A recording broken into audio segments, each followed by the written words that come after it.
talk a little bit about what it takes to be a good ethnographic researcher and how that might be different than other forms of applied research and research in industry. Well, I would say my answer to this question probably has changed over the years. And so early in my career, I would have told you that it had a lot to do with personality traits.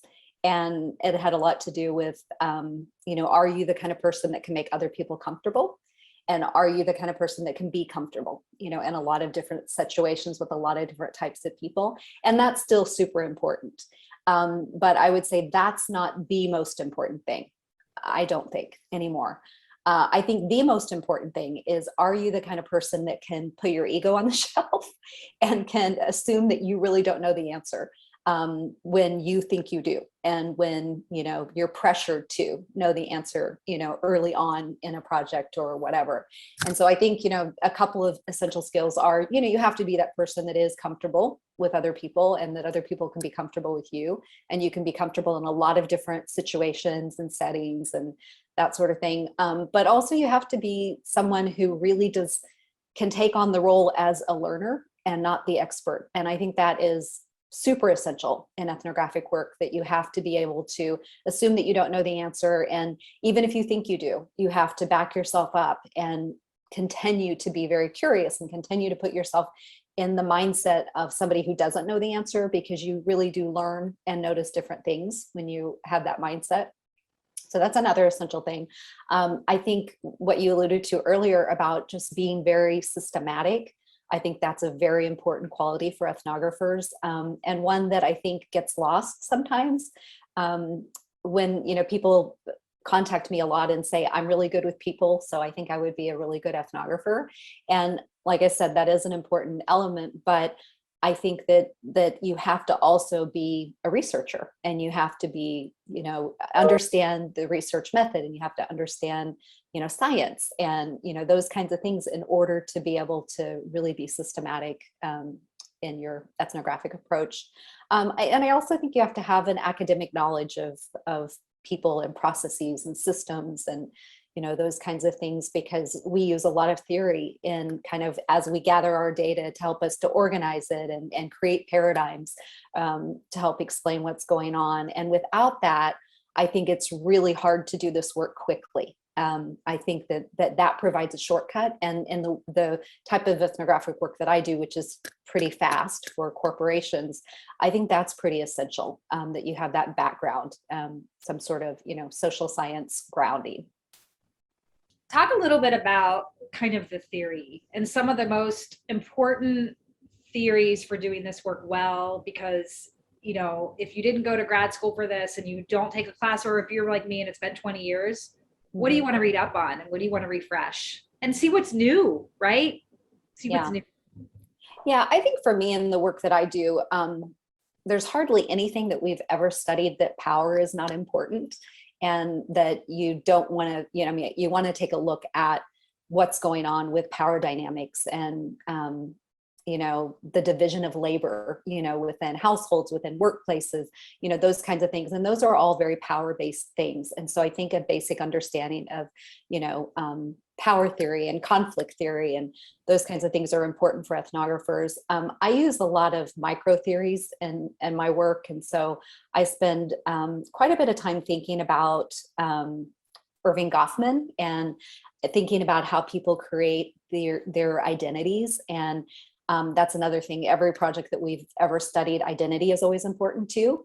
And so I use those theories a lot, and I use symbolic interactionism a lot. I think about the symbol and the meaning of things and of processes, and try to understand beyond the nuts and bolts of describing how something is happening, what is the symbolic meaning behind this process or relationships, or, like I said, things, and how we use things.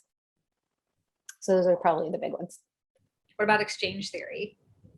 Yes, I use exchange theory in a lot of things, and that has a lot to do with power. And I kind of put those into the same sort of bucket.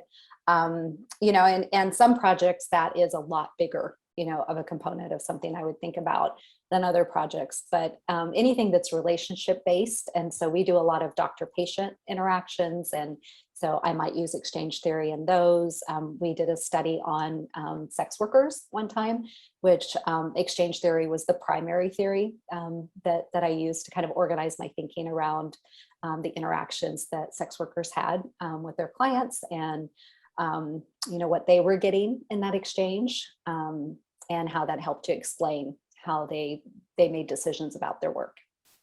What do you say to the common belief, or you'll often hear, well, this is really, we need to be fast, and we're doing this in an applied business, industry setting. And so we don't need to be overly academic. Mm. And I've kind of started to internalize that in a certain way. And I know that the more precise I get around communicating that and what it means for shortcuts and trade-offs, and where you can dilute the craft to the point where you're not really sharing anything that's actionable or meaningful or valid, internally valid, right? Is this something that you've heard in your career, and to what extent? And then how do you work to kind of communicate around that and address it? Yeah, so I think that it's probably a different conversation with internal teams than it is with external clients. And so my internal team, we're all academics, so I don't have to have that conversation with our internal team.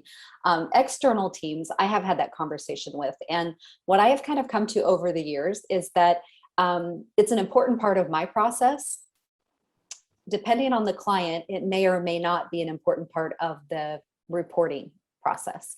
And so just because I use theory and because I use, my academic training to do my job, doesn't necessarily mean that my client knows that, on the back end. And so I think that it's an essential part, of my work, and I would not be able to do my work without that training and without, utilizing those tools that I have because of my training.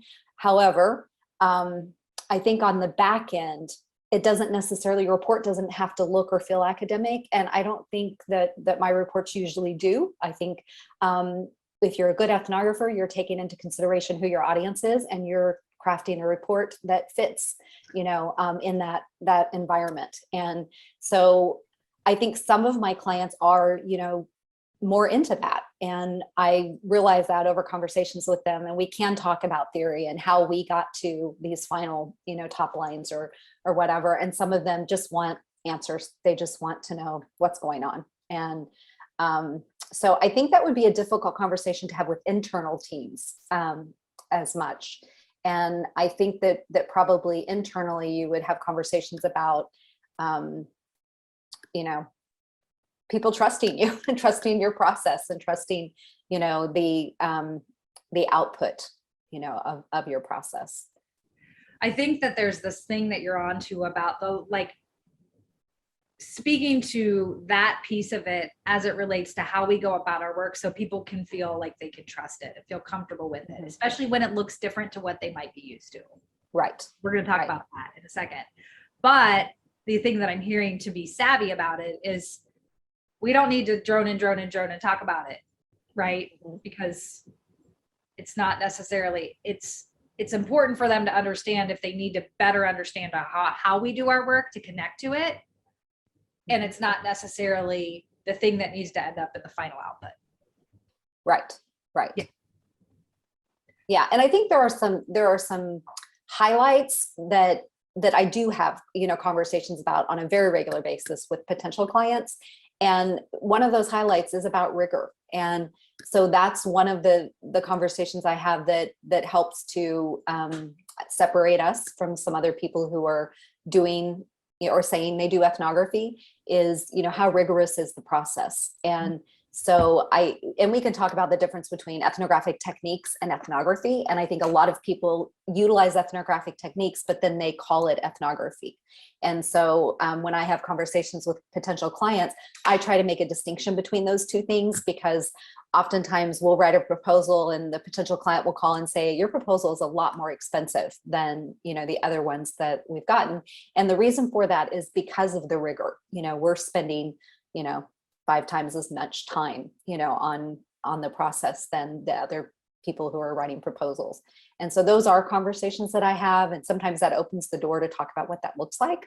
And, sometimes, I offer that. So when I started ethnographic research, there wasn't a lot of ethnography in corporate America. And so when I would go out and talk to potential clients, I was doing a lot of education about what ethnography was. And so we didn't have a lot of competition in terms of doing ethnography for corporations. Of course, other companies were doing it, but there just wasn't a lot of it.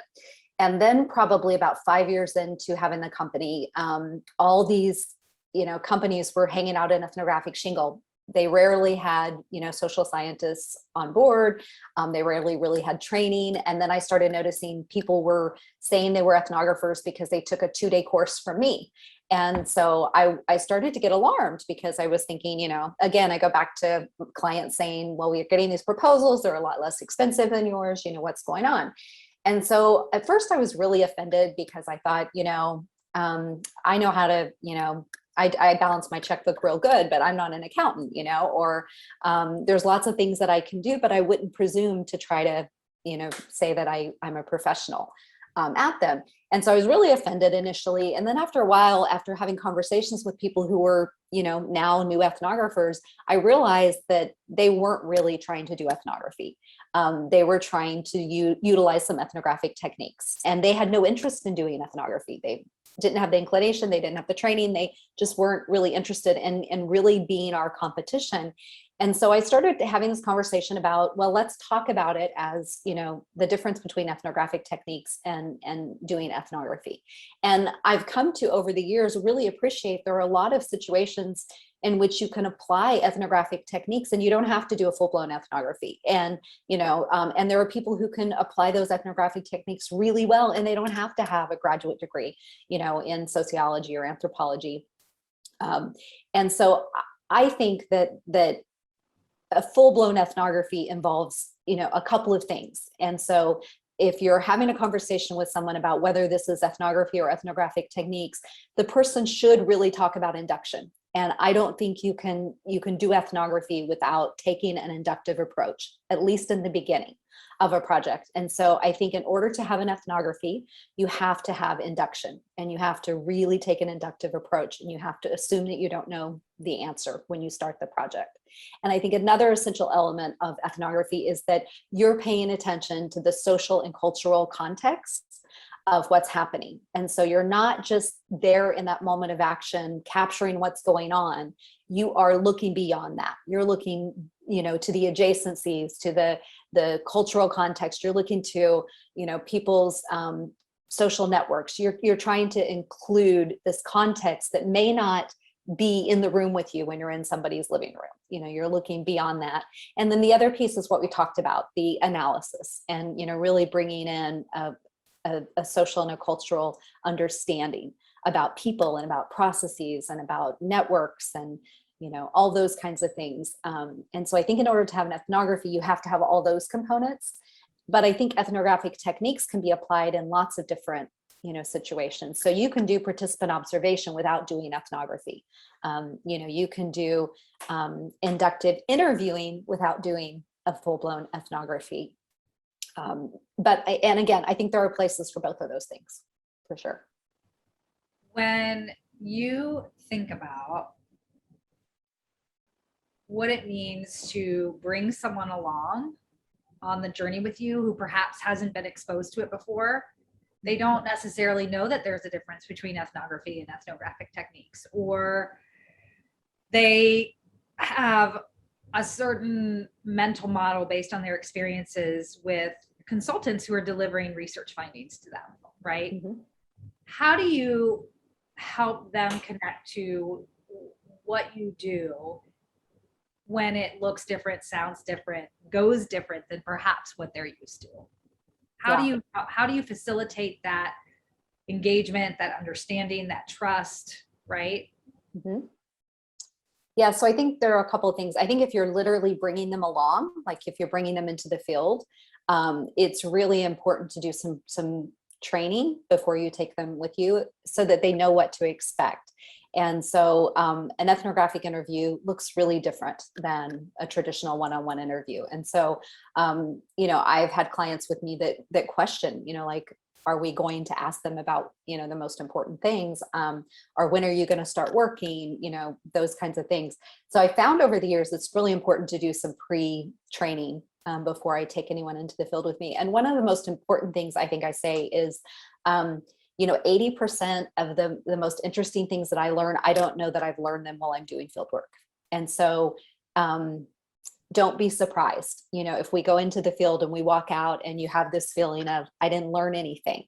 Also, don't be surprised if you have this feeling that I learned so much that I couldn't possibly organize it or understand it or figure out what is important. Because we work differently and because the analytical process is so important to us, and that the work that we do is iterative. And so what that means is that we don't go into the first interaction with someone and expect to walk out with all the answers.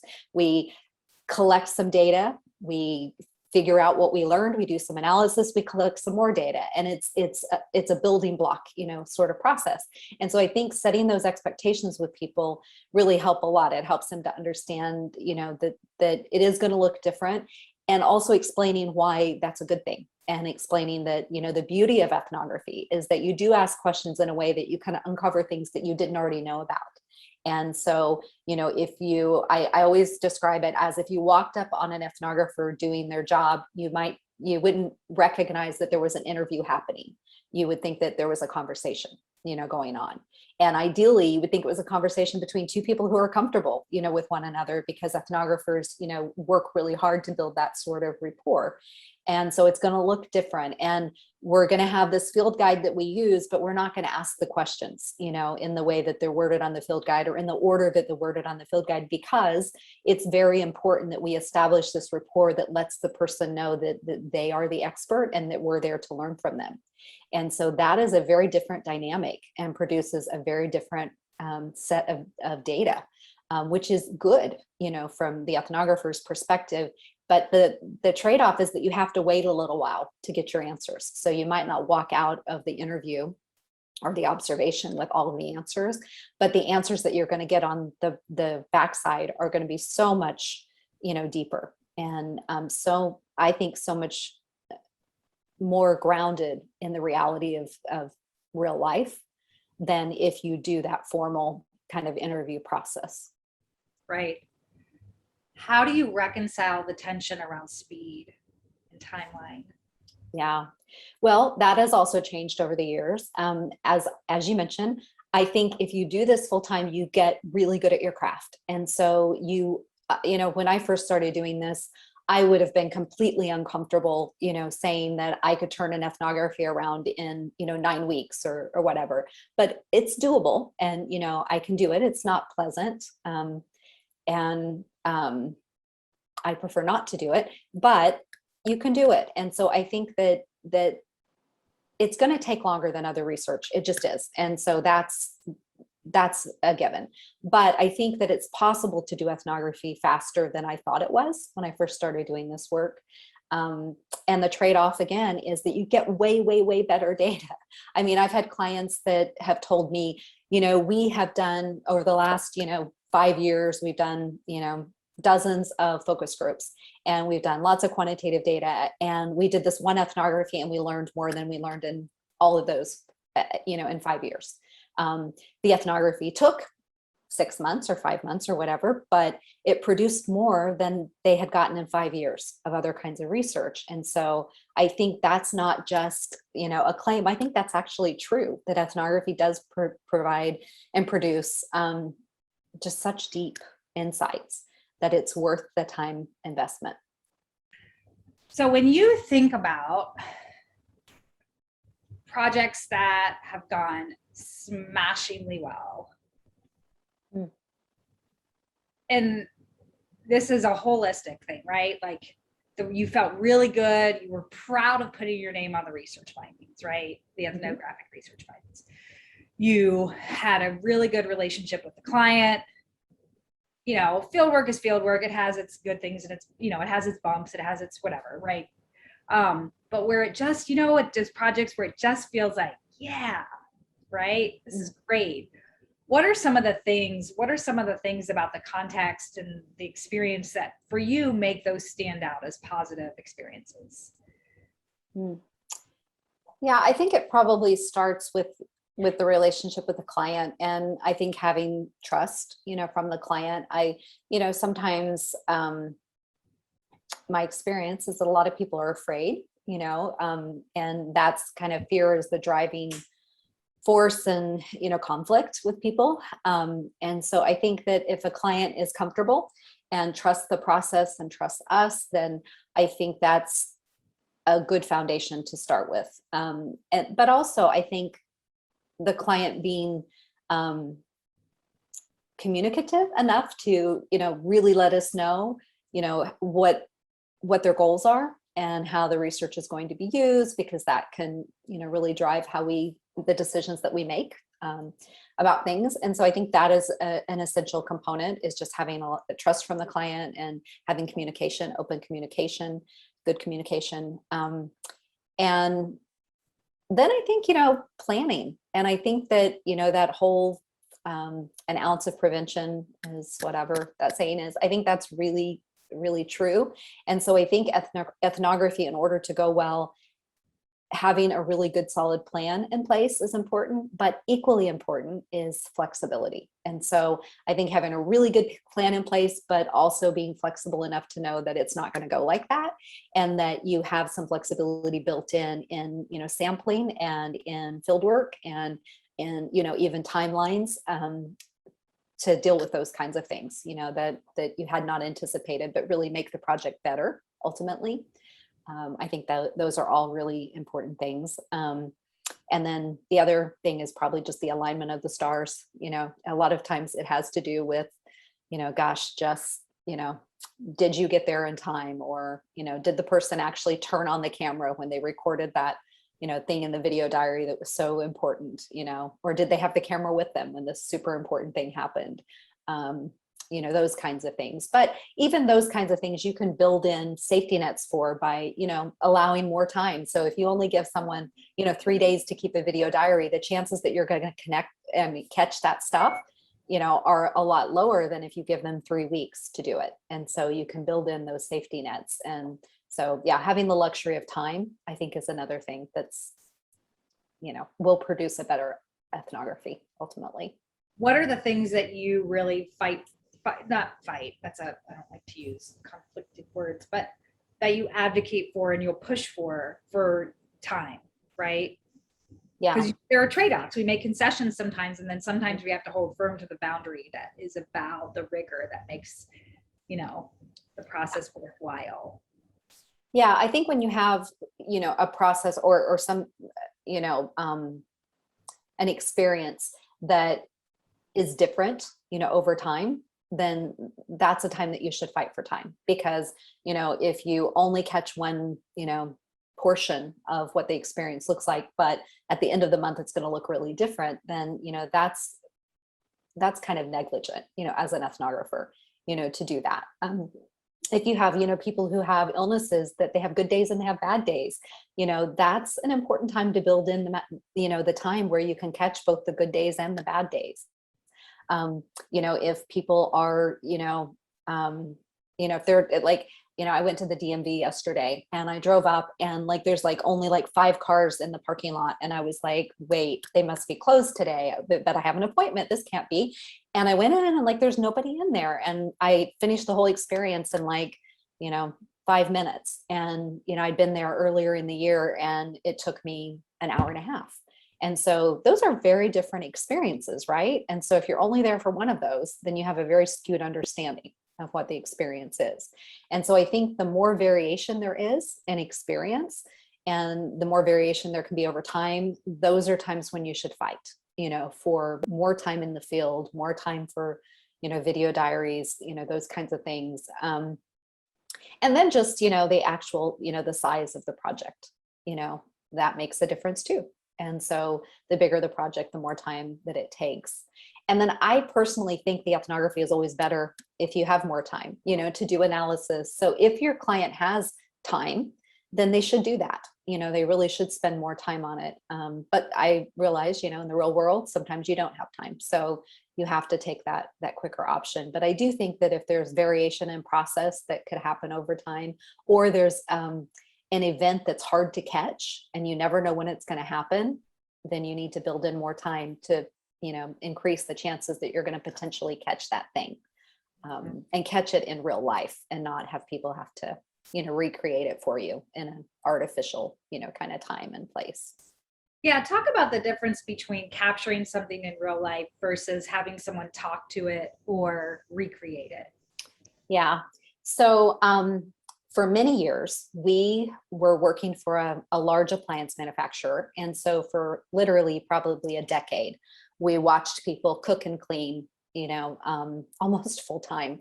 And we were trying to understand how people cook dinner. And so we were in the field watching people cook dinner. Now, the way that I work is that I say, okay, so tell me like what dinner looks like for you. Like, when are you typically cooking?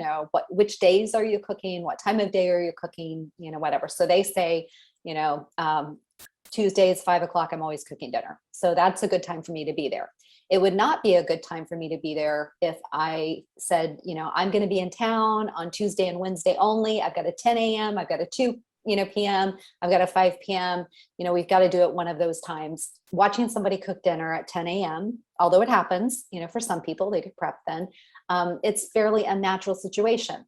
And so the environment's going to be different at 10 a.m. than it is at 5 p.m. And so if you have kids at home, the kids may not be there at 10 a.m. So you've got, complete, peace and quiet, to cook, where it's not like that at 5 p.m.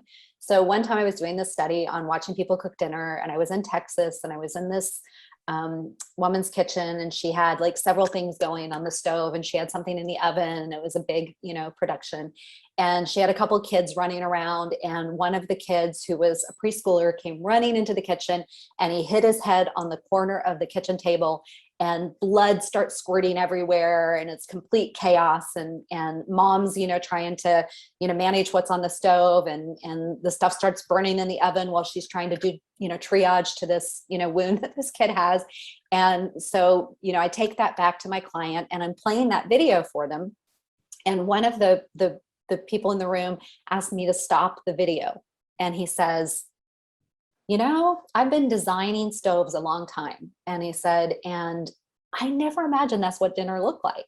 And I said, well, what did you think it looked like? And he said, I don't know, classical music and wine. And, that's what I'm imagining, while I'm designing, a stove. And he said, I never imagined that's what it could look like. And as you can imagine, you design a different product if you're designing it for classical music and wine versus blood and screaming and, that sort of thing. And so I think that that's real life, and you want to be there, and you want to see real life, and you want to be in that moment to capture real life, because every single thing that you change about it takes you further and further away from real life. And so, one of the questions I get asked a lot is, doesn't the fact that you were there, kind of cancel out real life? Doesn't that, affect what people do? And the answer is obviously it does.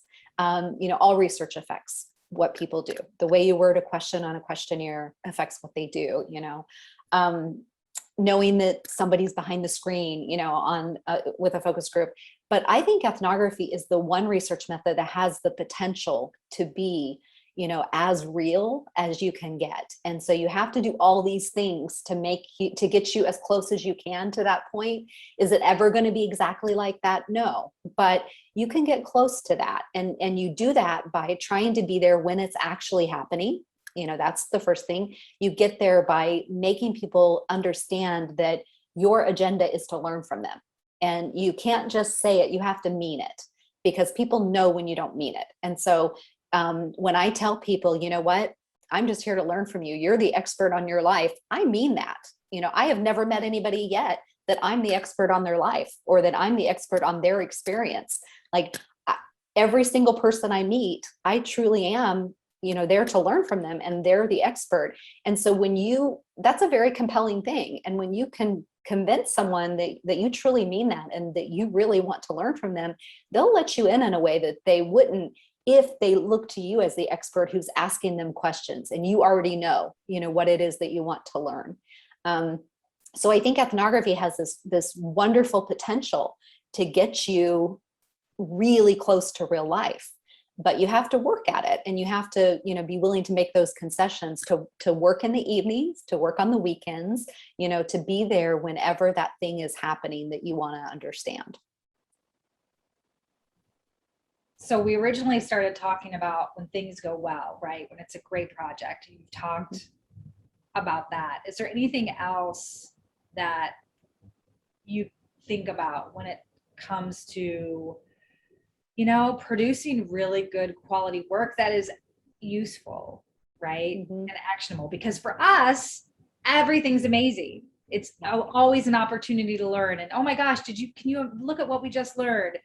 And then there's that moment where we turn to our client or our internal stakeholder and we're like, okay, I think all of this is wonderful. And here's what you could really do something with and what's really meaningful for you. And that's not as simple as people think it is. Yeah. Yeah. And I think that goes back to having that open communication and understanding what your client wants to do with it. Because, ethnography, I always say it can be a little bit like the parable of the three blind men who go and they're asked to describe an elephant, and one grabs a hold of the tail and one grabs a hold of the trunk and one grabs a hold of the leg, and they come back with three totally different descriptions, all accurate, but limited. And so I think ethnography can be like that. And so you have to understand what the business objective is. Particularly rapid ethnography. And so if you had, 4 years to go in and, study something, then you would come back with a more holistic explanation. But if you only have, 4 months, 6 months, whatever, you have to choose your battles and you have to choose what it is that you're focusing on. So understanding business objectives, I think, are really important in that. And then communicating along the way is also important, because as you mentioned, we uncover things that we didn't know we were going to uncover. And sometimes something is super interesting, but my client didn't seem, to focused on that.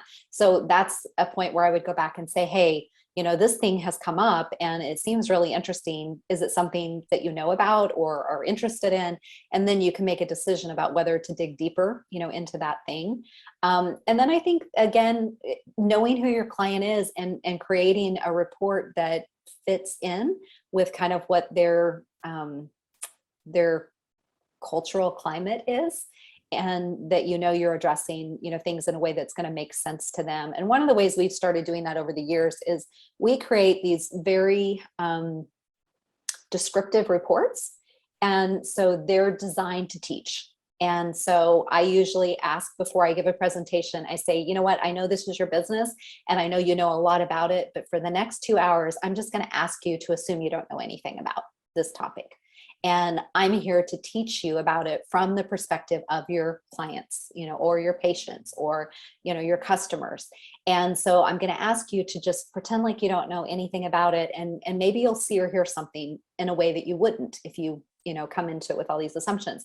So we go through that process. And then at the end, we have implications that we use to say, okay, we learned all this stuff. It was super cool, but here's some action steps, and I think that makes some of our customers comfortable enough to be able to really soak in the descriptive learning part of it, because they know at the end they're going to get those, those action steps and this is what it means, or that sort of thing. And I found that if you work with the client on those implications, then that makes the whole process a lot better, because they've got what they need at the end, but then you've got a room full of stakeholders that have the opportunity to learn a lot more than that, right?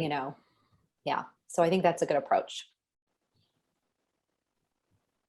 When you've seen work not go so well, what's typically going on there? I want to talk, I mean, root causes, not the ripple effects and the symptoms, like root cause stuff, and how that can then it's like, well, that's the symptom, that's the ripple effect. right? Yeah.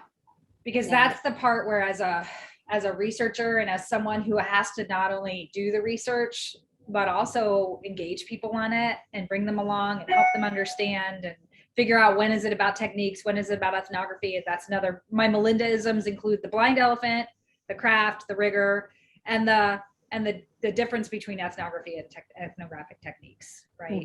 And so, yeah, there's always an opportunity to be wiser and better on that front. So, yeah. So I think, one of the things that I'd like to say is that I think there are rarely mistakes in ethnographic fieldwork. And so I actually, and our colleague, Julie Pagar, I remember her saying to me one time, there are no mistakes in ethnography. And so I really believe that. So I have been in lots of situations where I'm under a lot of pressure. And I think that, I have in my head that this is what's supposed to happen during fieldwork, and I need to get this information and I need to see this thing happening. And it doesn't go like that. And in the moment, I still, after all these years, get a little panicked, and I think, oh no, am I going to have to go find another person? Am I going to have to do this again? What's going on? But almost every single time when I'm out of the field, I'm back, in the office and I'm doing analysis, I realized that there was some wonderful gift, that was given to me in that moment of that field work. And I was able to see something or understand something that I would not have gotten otherwise. And so I would say once you get to field work, it's rarely ever, a mistake. And because we are there to understand real life, and real life happens, and, whatever that is informative. And so I would say that. I think from a process point of view, I think lack of preparation is probably the big one that I would say, or people not being on the same page, or so like one ethnographer thinking this is what you're supposed to be doing when another one, thinks something different. So, and that goes back to lack of preparation too. So, just having people have different expectations about what we're supposed to be doing, I think can be a real problem. And not preparing, I think our participants, like, you want real life, but you ironically have to prepare people for that. And you have to convince them that's really what you want. And so having that conversation ahead of time with people and spending some time explaining, because when you say I'm a researcher, the model that people carry in their head is that you are a person, an academic person who, is really smart and who has this idea of what they want to learn about. And when you walk into somebody's home as a researcher, they're kind of looking to you like, okay, what do you want me to do? What do you want me to say? That sort of thing. And so I think spending some time making sure that you're changing that power dynamic before you head into the field is important. And then also convincing people, I really do want to see your real life. So we don't want you to clean up for us. We don't want you to send the kids to the neighbors. We want to see what it's like in real life. And so spending the time to kind of lay that foundation, I think is important. And then, I'd say the other thing is when ethnographers are not flexible, because it's an essential quality and you have to roll with it. And so it can not go well if you're not prepared to do that. Yeah. Let's talk a little bit about craft and bias mitigation and bracketing, or those things that you do to remember at the end of the day, right? You talked a little bit about being inductive, and you're not the expert, and you have to really kind of flip the script on the power dynamic that typically people associate with research. And then especially if you're working in a applied setting in industry with corporate clients, that's a very different paradigm, right? For them in particular.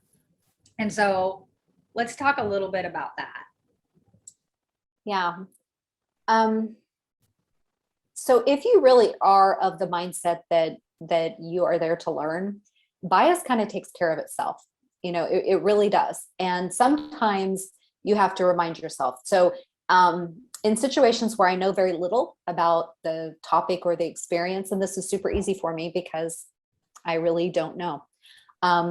in situations where I know something about it, then it becomes harder and it's work for me that I have to constantly remind myself, okay, put that aside, every day that I'm in the field before I walk through the door, I remind myself, what my purpose is and why I'm there. And I do take that role of learner. And this is super simple. Mike Agar told us that the question is always the same for every ethnographic research project you'll ever do in your life. And it's what's going on here. And so I really enter most of my field work, asking myself what's going on here. And if you are with someone for 3 hours and you are trying to answer that question, that's all that you'll have time to do, because usually there's enough going on that you will spend all of your time trying to make sure that you uncover it all and record it all and understand it all. And you can stay focused on that question, then that keeps you in that non-biased kind of learning moment. And so I find that really effective with me. I have found that almost always, if you spend enough time, learning from someone, you will it makes perfect sense, where they landed and, why they think what they think, why they believe what they believe, why they do what they do, it makes sense in the context of their lives.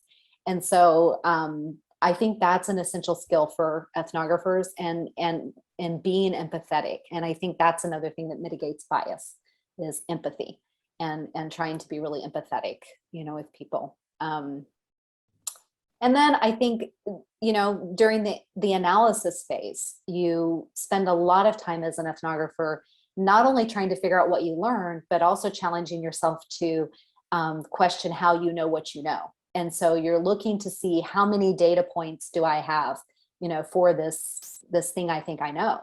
And so sometimes I will leave field work and I will think that I know something, but then when I'm going through analysis, I don't have very many data points to support that. And so that keeps me honest, as an ethnographer, is that I'm really letting the data help me decide what it is that I'm going to report on. And I'm letting it guide what my understanding is. And so that's another way to kind of manage bias. We work in teams. And so that also helps you to manage bias because we all have different experiences and our experiences, help us to see things in a certain way. And so when I have team members that, don't come back with the same understanding that I do, then we have to figure out why. And we have to, look for, an explanation. And sometimes it really is that it's just we had different sets of people. And so we do come back with different explanations, but sometimes it is about, bias and about, what we decided to focus on.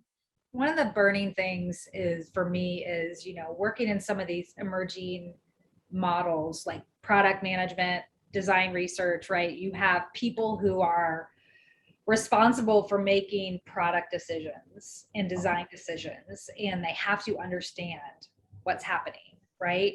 And oftentimes they're the ones that are engaging with these ethnographic research techniques.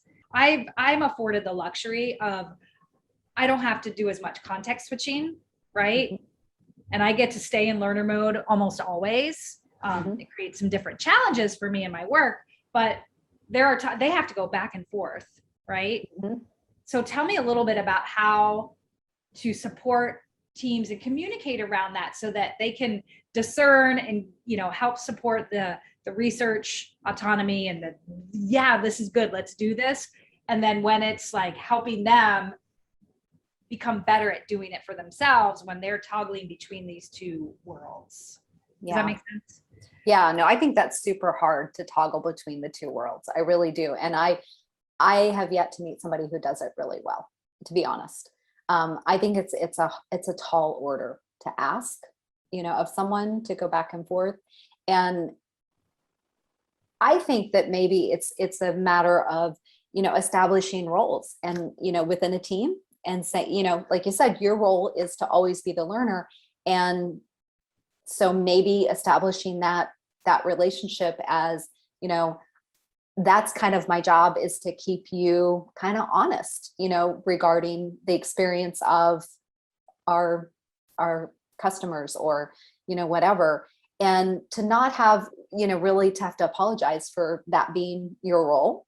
And and this is hard. I think this is really hard for social scientists, generally. And I think it's much harder in internal teams than it is external teams, to do that. And so I think we have a compulsion to say, oh, everybody, can do ethnography, but I don't think they can. I don't think that's true. And so I think establishing roles, and that's, this person has this role and this person has this role. And I think the person that has that other responsibility can really benefit from occasionally going out into the field and seeing real life for themselves, and that sort of thing. But I don't think they could be reliably depended on to be everything that an ethnographer is going to be. And so I think education about, this is how ethnographers work, and then hopefully they use you as a resource, in that way, rather than, expecting them to take on that same sort of role. Yeah. And how do you, what is your advice around, framing it up? It's not a competition. It's really just about holism, complementary skill sets, right? Mm-hmm. And sometimes in this product design research space, it becomes a competition as to whose job is it to learn, right? It was all of our jobs to learn, but we all have a role and a function there, right? What's your advice there? Yeah. Well, I mean, I think it's the same as the advice that I give, like when you go into the field, I always say you find whatever your comfortable field role is, And so when we were doing a project on teenage gamers, like I couldn't show up and say, I'm a gamer too, and fit in that way. And so I had to find a different field role, but I had colleagues who could, show up and say, I'm a gamer too. And that was their field role. And so I think that a lot of it has to do with, just being really confident in who you are and what you're bringing, to the table, and being, being yourself and being that, that role. And I think that probably requires reminding people, like what your role is, what your skill set is, and then demonstrating, through, projects, this is how it works and this is how it fits in. Because I do think it's hard for people a lot of times to visualize like how an ethnography could be different than, I have a client recently that just is just convinced that, focus groups are, like the be all end all of, research. And it's the actual, showing her the ethnography, that helps to, illustrate for her, how it's different and how in some ways, it's better and deeper and, those kinds of things. But yeah, that's a hard one. And because I've never worked on an internal team as an ethnographer, I'm probably not the best person to answer that. So what else do you want to tell me that we haven't talked about? I guest lectured in a class a couple weeks ago, and I had a student ask me a question that was very uncomfortable for me to answer, but I've been thinking a lot about since I answered it. And her question was, as a woman, how do you go about getting people to take you seriously, when you're doing field work? And if you are in a very, patriarchal, organization or setting, how do you go about getting people to, respect you and take you seriously? And I had to answer her, what? That's one of the times where my job is the easiest, because if I'm in a situation where people already think that they know more than me, then it's so much easier to be an ethnographer, because I don't have to work to convince them, that I'm here to learn from you. I don't have to work to convince them you're the expert, because they already think that. And so I have really been struggling with that, with myself as a feminist the last, few weeks since I had that discussion with her. But I've really been thinking more about that and thinking about how that has probably made my job so much easier, over the years that, I have been in that position of, because I said, I've shadowed lots of doctors over the years, and rarely ever have I had to convince one of them that I was, that they were the expert and that I was there to learn from them. But, with common folk, that is a lot harder. And so I think that's an interesting question, for ethnographers to think about their own particular, demographic and power dynamic. And I think that it can be applied into workplaces too, to think about that. And I think then those conversations that we were having about, convincing people and roles and that sort of thing gets a lot more, complicated when you layer all that into there. Yes, it does. Yeah. I can tell you it does. I find that, toggling between being an ethnographer and then I've struggled a lot with my identity outside of that, when I have this way of being and showing up to produce the knowledge, and then you have to shift gears and assert yourself to be able to advocate for it, or work with teams to figure out what they do with it next and push for that, and staying true to the what's going on edict. And so that is a big challenge. It is very difficult. It's probably the single hardest part of the job. Yeah. And so I think that one of the things I'm getting from this conversation is the difference between doing this as an external resource and an internal resource, and the difference between being in a cross-functional team versus a team of researchers. Yeah. But I also think ethnographers are super good at switching gears, and so I can't think of a training that would be better for that, than being trained as an ethnographer, because I am a different person, depending on where I am doing field work, and, to a lesser degree, but also who my client is, you have to fit in a different way.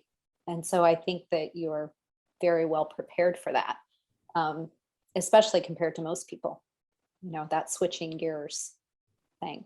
But I really think, Alex, you're very good at your job. And so I think that the work, really stands for itself probably. And sometimes it's, you lose the forest for the trees.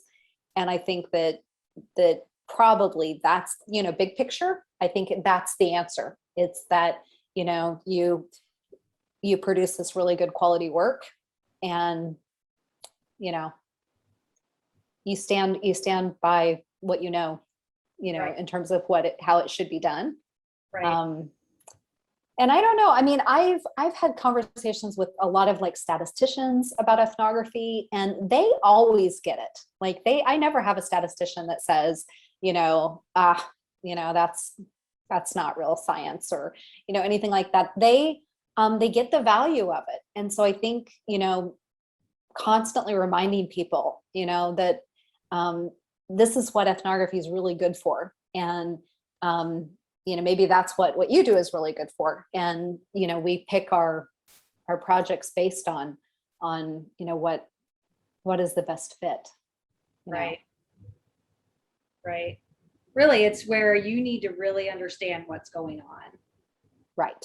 To figure out what you need to do. Yeah. Really, at the end of the day, whether you're designing something, whether you have a go-to-market strategy, whether it's marketing materials, whether it's clinical trial, protocol development or something like that, or instrument development, it's really about, when do you really need to understand what's going on? When do you need to discover and define? Right. Not when you need to ideate and test and experiment and deliver. Now that's where you get into ethnographic techniques. Yes. Right? When you're doing that was you move further along into something, the product development life cycle, that's where ethnographic techniques play a role. So, the last 2 years, so I just realized yesterday that it has literally been almost 2 years since I've been in the field, because we finished field work for a project in December before COVID.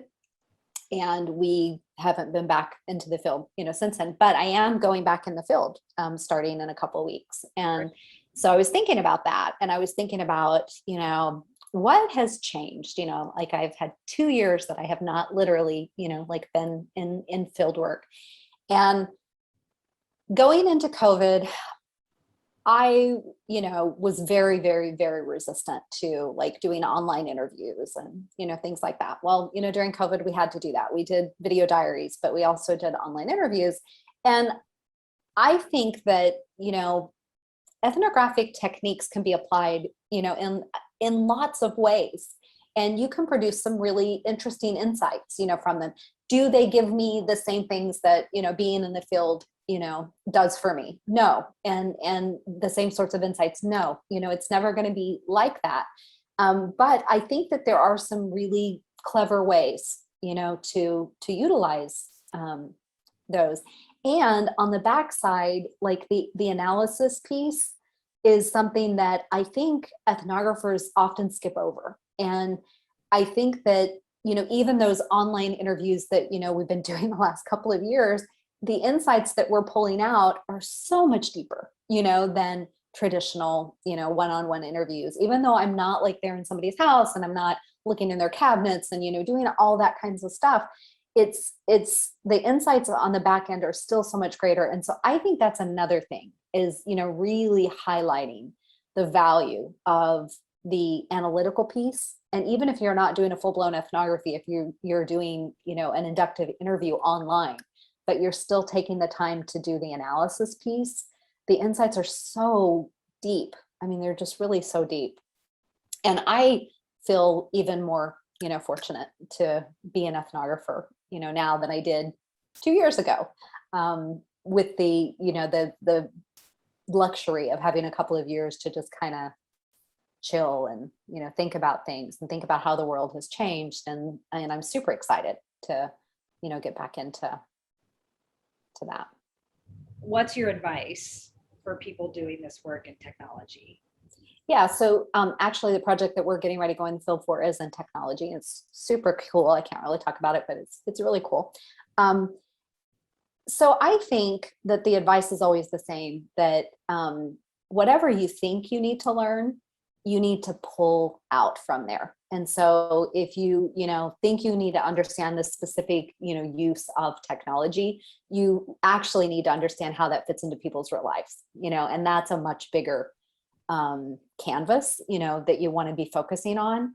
And I think that that's always the advice, no matter if it's in technology or not. But I think technology particularly becomes so reductive, that you just are so focused on this thing or this process or this machine or, whatever, that you really do forget that it occurs in the context of real life. And real life still is super messy, and I used to say there was that commercial and it was like Lysol or Clorox or something. It was like, life's messy, clean it up. And that's true. Life is super messy. And even this really efficient, piece of technology or whatever fits into a very messy life. And so I think understanding that is always, so important. So let's talk then. You've done technology. You've also done a lot of healthcare. I grew my wings in healthcare with you back in the day.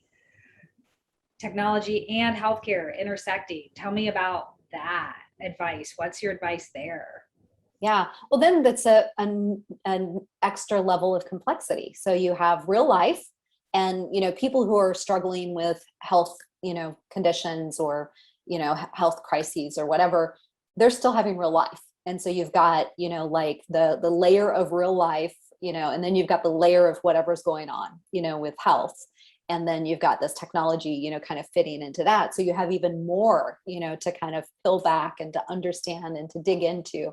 And so, if you're trying to understand how technology fits into healthcare, then you've got to understand real life. You've got to understand the context of this particular condition or conditions or whatever. And then the context of how the technology, kind of fits into all that. And so it just, it's fairly complicated. And the more that you take away from those other layers, the less real, your understanding of how this product fits in, is going to be. It's like the example that I gave you earlier about dinner, cooking dinner. So, how somebody is using this technology, in the lab or, even in their home, but in, their office with the doors closed and, the outside world kind of shut out is not how it's probably used ever. I remember we did a project years ago and it was on online shopping for cars.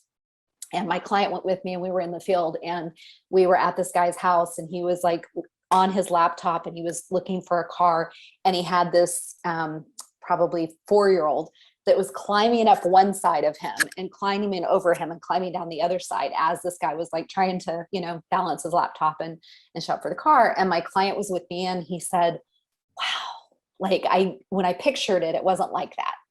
I didn't picture that being the context of what it looked like to shop for a car, online.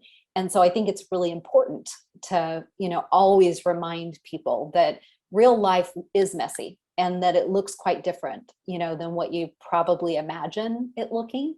And even if you've had the luxury of seeing it in real life, it's a very limited, picture.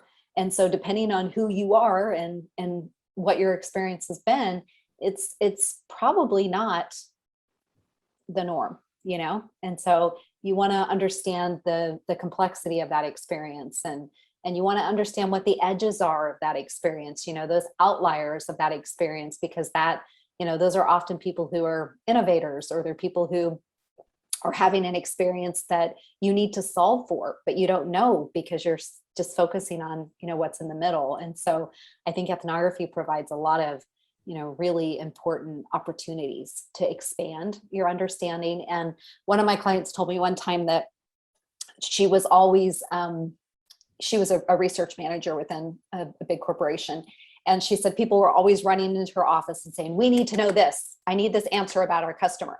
And so she'd run out and she'd do a little research project and she'd come back and hand them, the answer. And then they'd come running back in and they'd be like, oh, hey, now we need to know this. And so she'd go out and do that and she'd come back and, and it was like constant. It was like never ending and they were never satisfied. They never had everything they needed.